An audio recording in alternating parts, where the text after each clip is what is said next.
When a woman has an experience, she takes the bold step to do the unusual. Maxwell's mom actually had 15 attempts of bringing children into the world. 7 survived. Maxwell happened to be the 7th child, in which she gave birth to him at home. Maxwell has a limb difference, and the big question on my mind is it because Maxwell's mom gave birth to him at home? If she had gone to the hospital, would things be different? Will Maxwell have his 2 legs intact and be walking with it today? A lot of questions running around your mind too, right? Same thing here. But yes, all that will be answered today by Maxwell himself on the program Against All Odds. Thank you for always joining us and staying with us on this program. Today promises to be very interesting. So I urge you to just sit tight wherever you are, grab a bite, grab a cup of tea, and let's do this together. My name is Dushma Pius Ikeravi and the program Against All Odds on the Nigerian Television Authority. Don't go away. We will be back shortly. Don't go away.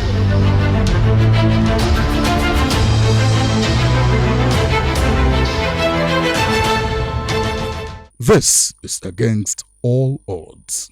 Welcome back. If you're just joining us, the program is Against All Odds on the Nigerian Television Authority, the NTA. And today I have with me Maxwell. Maxwell is a man with limb difference. Limb difference hasn't cost anything less in his life. He's been able to achieve all that he's been able to achieve with determination. Maxwell, thank you for coming on Against All Odds. It's good to have you here today. You're welcome. It's a pleasure too. You know, when we came in and I saw you standing outside, I was actually asking myself, I said, where's the disability? I thought he said he had physical disability. You know, I didn't know. I wouldn't have guessed that it was actually hidden under your trousers. Limb is an abnormal way of working, characterized by an uneven or unbalanced gait, often due to pain, weakness, or injury in one or both legs. It's a deviation from a normal expected gait pattern. Limping can be caused by a wide range of factors, but in the case of Maxwell Nwueze, it happened from birth. Do you think the reason why you have this out of all your siblings is because you were giving birth at home? Do you think that's the reason? I don't believe that, because I know a lot of women have attempted that and they succeeded. And based on the fact that she already had the experience, it's nothing. You know, it would have still gone successful as others do. But then I believe that it's just a normal occurrence. It's just how I was supposed to be born. But had it been she went to the hospital, maybe they would have discovered and, possible solution through further time. True. Life was amazing within the confine of his lovely family. Little did Maxwell know that the world had 2 faces, one of love and acceptance, and the other with discrimination and rejection. My childhood was such a special one because I lived in an environment of people. I was the only one different. But then here is the twist. Instead of having to live with the trauma of having disability, everyone, I don't know how it happened, but everyone, even in my immediate family, treated me as a special child. So they made me believe when I was young that the reason why this is this way is because I am special and more important than others. So that was one thing they did, which I really appreciate. Every other person in the neighborhood saw me the same way. At some point, some outside, actually, if they see me, they will be like, hey, yeah, sorry, hey, this young. So when they say sorry, I don't understand why they say sorry. Because when I come into my own compound, into my own community, everyone living around appreciated me. Whatever thing they did, they included me. I started playing football, doing other little games at a very young age. And because the leg was special enough to catch ball, they always made me their goalkeeper. And people always wanted me to be on their own team. Because if you want to shoot ball and you look at my leg, you will not want to shoot it. You will be beating me. So people wanted me to be at their own league so that I would be a power holding the ball from coming in.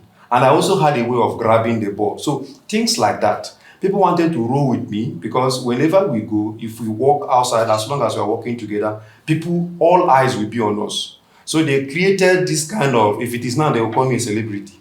But then, so I work with a lot of children. They loved to follow me because of the future. So everybody wanted to work with me. And that was the kind of treatment they gave to me that made me, even if you say, oh, this guy has a disability, I don't believe, I fight it. So at young age, I disbelieved that I had it.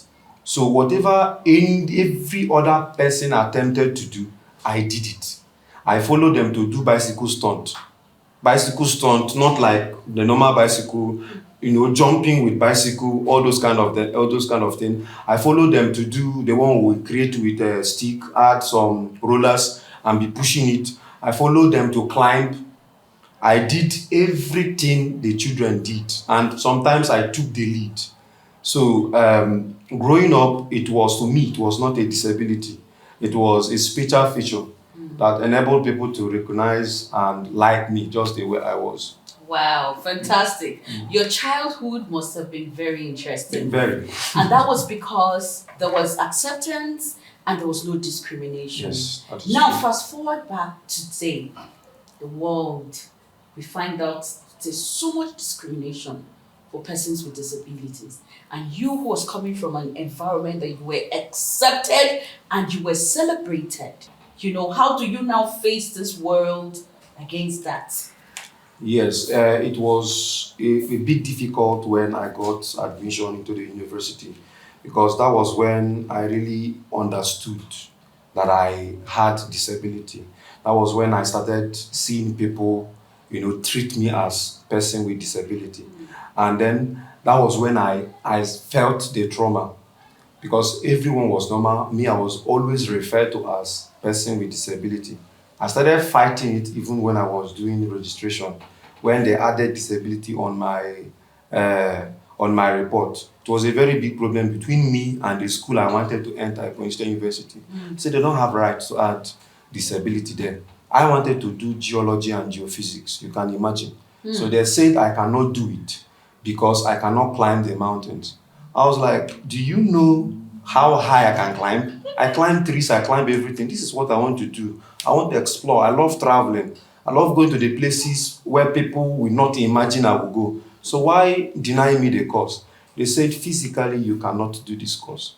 So I had to change the course. That was the first time I said, oh, so this is actually a problem. It's actually going to restrict me from doing things. Then in class, people wanted to treat me differently because they felt I cannot do what they are doing. So it started creating this sense of, okay, you're a kind of a different person from others. I started noticing, okay, actually this is a problem. And then there were some friends I loved to keep friends. But because I was not okay enough, I was not really that presentable for them to carry me along, they avoided me. I know they avoided me when we snap, we take a group picture, they will try to avoid me, they will try to avoid my leg, they don't want me to participate, they don't want me to be there among them, Then when I see other guys, flowing with friends, I just had few people that are pitying me. Not that they want to be with me, but they're just pitied. So those are the experience I had, which is quite different from what I saw when I was a kid. So that was when this thing came on me that, yes, you have disability. How did he accept his face? Well, I will not stop saying that my parents, siblings, they played a huge role because when my dad then noticed that this is not the son I used to know. I now come back to school. I've been depressed. I lock myself inside a room. I don't step outside. I was already living with that kind of mentality. So he took a step by taking me to the hospital, orthopedic hospital in Enugu. They said, okay, that what we can do is to create something that will kind of help him, maintain his height because I was really very short and limpy then. So that was how this came in. So they encouraged me. My dad said, you can do everything. There is nothing you cannot do. When they are pushing he had his own truck, he has his own tractor then because he was a farmer. So when they are pushing it, I would like to be at the front to push with others. He said, we know you did all these things and we never restricted you from doing it. We allowed you to join people to fetch water. So you are strong enough. So don't allow what people are doing, don't allow what people are saying to affect you. Rather, look for how you can use it and make people know you, make money from it. As at that time, my dad started impacting this kind of knowledge on me. Then my siblings, when I lived with them, never treated me different. The same way they treated their children was the way they treated me. So whenever I am in school, it's a different world. If I come back home, I will now come back with, hey, this is where I'm supposed to be. So that's the kind of training they gave to me. And then I now told myself, I've seen a lot of people with disability. Instead of killing themselves or staying depressed, they have found a way to do unimaginable things, unbelievable things, and they are making it. Why don't I, instead of stay in one place, lock myself and feel bad, why don't I create a niche around it, use it to actually impact on people's life, use this to actually make people believe that if I can do it, if I can stand up for hours, like instead of sitting down, I choose to stand to make you know that I can stand with it. So I said, okay, let me use it actually and make people know that it is not a limitation. You can actually use it and create that acceptance you're looking for in the society. Sure. So that's how I came to accept what I have. In spite of the challenges, Maxwell graduated from Ebonyi State University in 2019, Department of Computer Science. Even before I got into school, I already went for computer training. Then that was one of the first things I did. I started teaching at that young age at around 2011. That was before I wrote my WAEC. I started teaching and that was when I started earning my first salary. So then being a young person and a teacher, teaching people that are older than me was actually fun. And when I entered school, I continued. So while others were looking for how to get money for their parents, I was busy making a lot of money in school. So I started traveling from different states. Sometimes my parents will not be aware because I actually learned how to project while learning all this computer stuff. So I learned how to project, I learned how to use all these small cameras then. So they would call me for a program outside the state. They would pay for my transport. Sometimes they would lodge me. I would go like that. The thing is, come and see somebody with disability mounting projector, snapping at the same time, doing all these things. So I started doing it. It gave me a lot of money in school.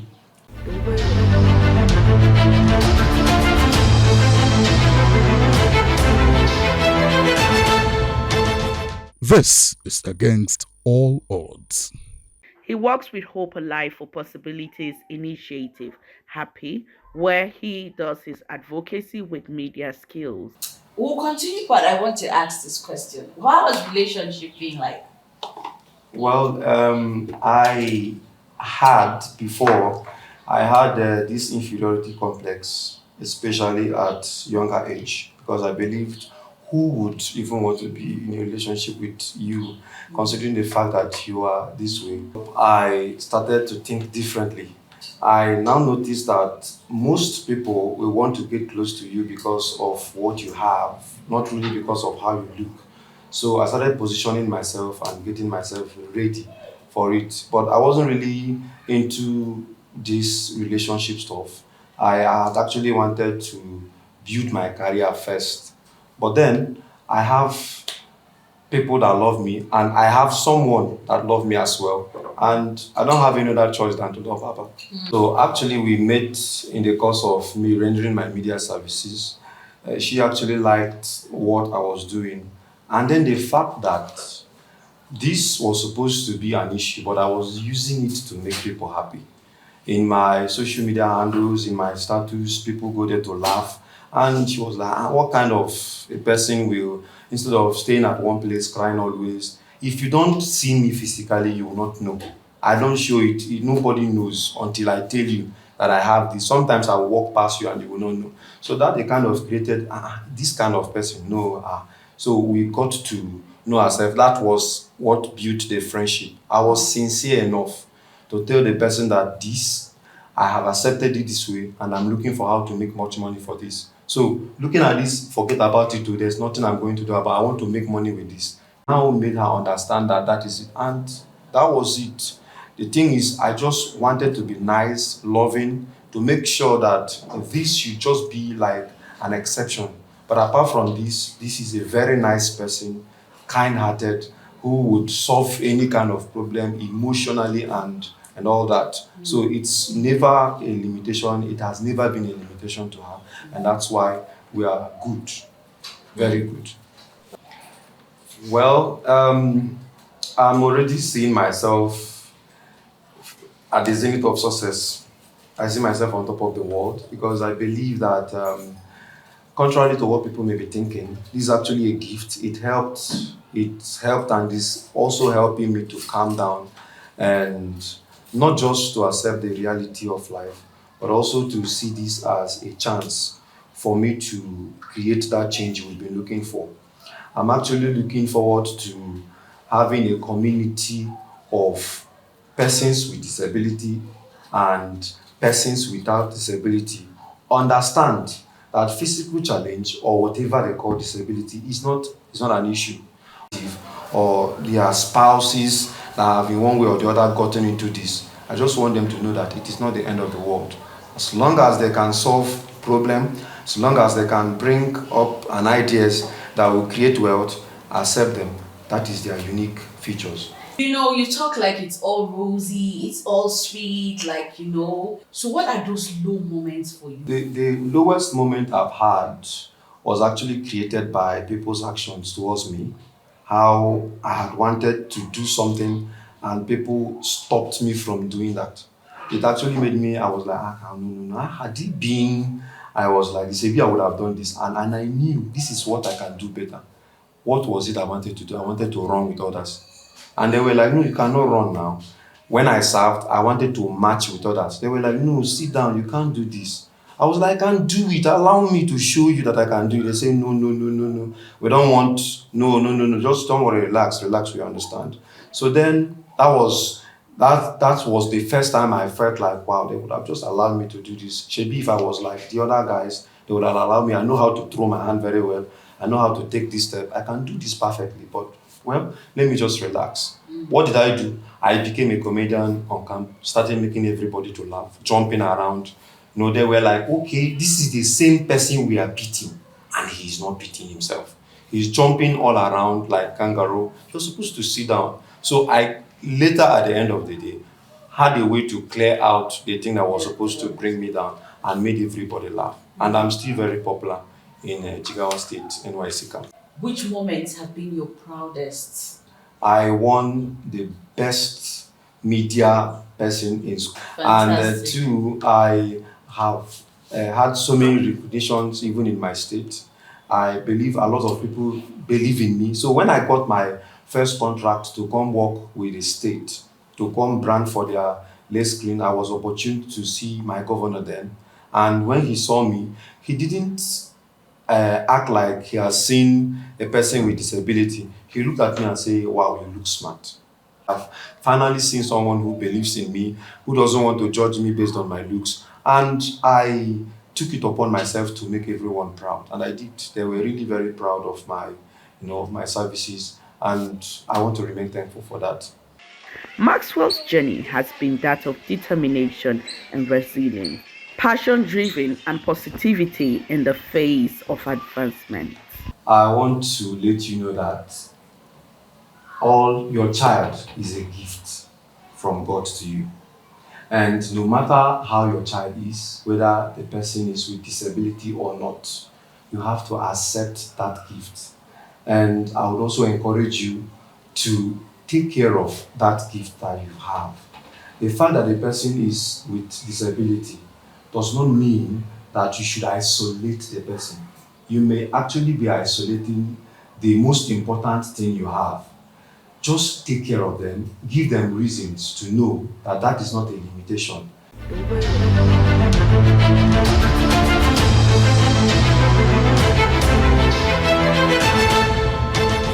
This is Against All Odds.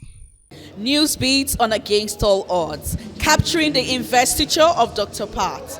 Now, the interesting thing is, he is all out to ensure that he tackles the menace, hepatitis. Persons with disabilities do not even know their status, they do not even know their fate, and Dr. Pat is ready to dig into this community and ensure safety for this set of people. Take a look.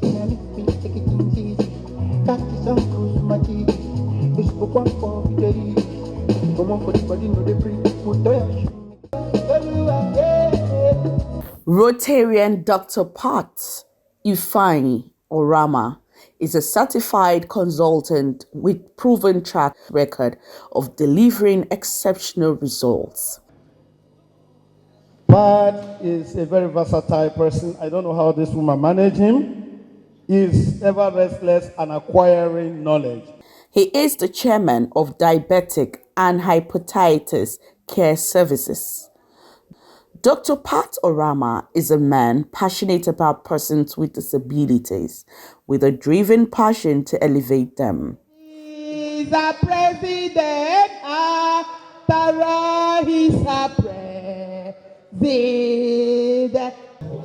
The scourge of hepatitis is such that it needs a very, very proactive attack. So we are going to concentrate on that. We're going to look at people with disability in the society. We are going to focus very much on them. Diabetes is also a scourge and it's a silent killer. Many people don't even know their status. We are going to concentrate on that. Then the main focus of focus, which is polio, we are going to fight polio until the last. So until the last person. Partnering with Against All Odds, especially in his campaign to eradicate polio and the elimination of hepatitis C and control of hepatitis B in Nigeria. His friends and well-wishers added their voices to his passion for persons with disabilities. We've distributed up to 30 wheelchairs in the past, so now we're going to do more. Dr. Pat Orama is somebody who, when he believes in anything, he follows it to the end. So for Sapphire Club Abuja, I feel this is a big deal. Having him as their president at this time, he has chosen certain projects to work on. One is on eradication of polio. I see him, after mass engaging with, some of those people with challenges, and, he's quite accessible to a lot of people. So I think he's going to do well there.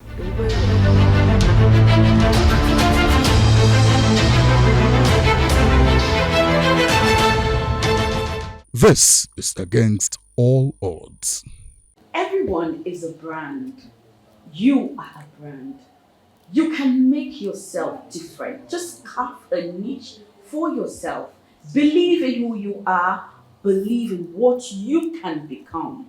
And then be that person that will turn things around for good. Thank you for staying with us on Against All Odds. Just know that not all disabilities are visible, so you do not judge a book by its cover.